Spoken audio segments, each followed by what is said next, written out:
This is section 2.8 part 3, where we are still graphing linear inequalities in the xy coordinate plane, but instead of one variable, now we're going to graph with two variables. Alright, and so we can see I've got a linear inequality here. 2x plus y is less than negative 3. So I've got two variables, x and y.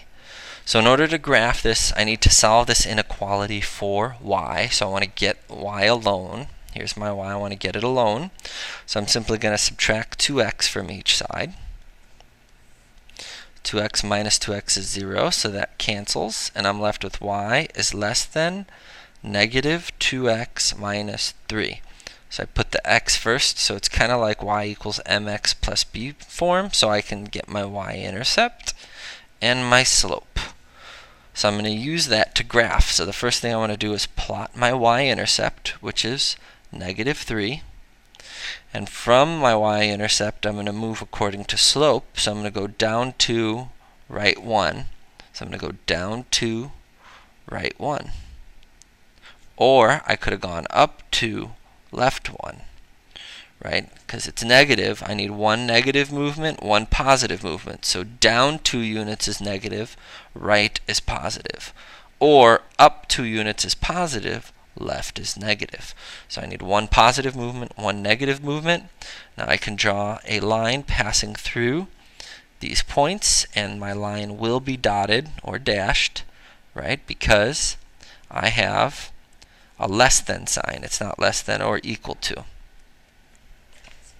Okay, so now I want to shade. All right, and when you shade, you have to choose a test point. All right, so I want to pick a test point here. So I'll write that down. Pick a test point not on your line. Any point that's not on the line.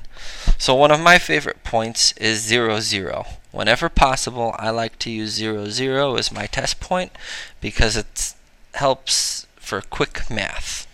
Alright, so for my test point, I'm going to go back to my original equation, or inequality, which is 2x plus y, which is less than negative 3. And I'm going to plug the value of 0, 0 in. Alright, so my test point is 0, 0. So my x is 0, as well as my y. So 2 times 0 is 0, plus 0 is less than negative 3. 0 plus 0 is 0. Is 0 less than negative 3? This is not true. Alright, so if this test point provided a false answer, that means any point on this side of the inequality line, alright, is going to give me a false answer. So I don't want to shade on this side because all points on this side will be false. All points on the opposite side will be true. Alright, so if you get a false answer, you got to make sure you're shading on the opposite side of that line. Whereas if you were to receive a true answer, you would shade on the same side of the line as your true answer. Alright, so we'll look at one more, and I'll make sure as we pick a test point for shading that we'll get a true answer this time. So here's our second inequality. Alright, we've got 6x minus 3y is greater than 12. 6x minus 3y is greater than 12. So again, I need to solve for y. So I'm going to subtract 6x from both sides. 6x minus 6x is 0. So those cancel, and I get negative 3y is greater than negative 6x plus 12. And now I want to detach negative 3, so I'm going to divide both sides by negative 3. Negative 3 and negative 3 are 1. 1 times 3 is y, so we'll cancel those. And we're going to see y is less than negative 6 divided by negative 3 is positive 2x. 12 divided by negative 3 is minus 4. So I have y is less than 2x minus 4. Before we graph, I want to make sure everybody realize what happened here. Alright, what was our inequality symbol? It was greater than, then what happened? It switched. It flipped. Why did it flip? What happened? What'd I do? I ended up dividing by a negative. So whenever that happens, you're always going to want to flip your inequality symbol whenever you divide or multiply both sides by a negative number.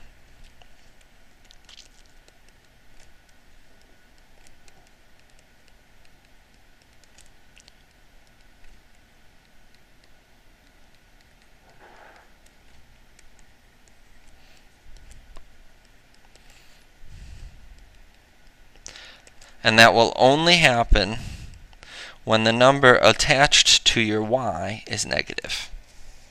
Alright, that's the only time you'll end up dividing or multiplying by a negative number, because you can always multiply by the reciprocal. So, make sure you flip that inequality symbol, otherwise it will screw up your shading if you don't do that. So, let's graph this line first. So I've got my y-intercept of -4, and I'm going to go up 2 over 1. So up 2, and I'm going to go right 1. Positive movement gives 2 positive movements, give me a positive slope. And I have still a less than, so it's still going to be a dashed line, not a solid line. You only have a solid line when it's less than or equal to, or greater than or equal to. So now, let's check to make sure which side we're going to shade. And I told you my favorite point is 0, 0. That's what I always use, which is here. Alright, but I also told you that we're going to check, so we're going to end up getting a true solution. Alright, so I'm going to pick this point right here. So that's 1, 2, 3, 4, comma, -1. And the reason I'm picking this point is because I know we're going to end up shading on this side. Alright, so we're going to end up with a true solution. Otherwise, I would have picked 0, 0 to check. So I'm going to go back to my original problem for my shading. And I got 6x minus 3y is greater than 12. And I'm going to use the point 4, -1 as my test point. So I'm going to plug in the value of 4 for x. So 6 times 4 minus 3 times -1. And we want that to be greater than 12. 6 times 4 is 24. Negative times a negative is a positive. And you can see that 24 plus 3 is 27, and that in fact is greater than 12. So we can see that this is true. So we are going to want to shade in the direction of our test point. So our test point is on this side of the line here. So I'm going to shade everything that is on the same side of my line as my test point. And there's my solution.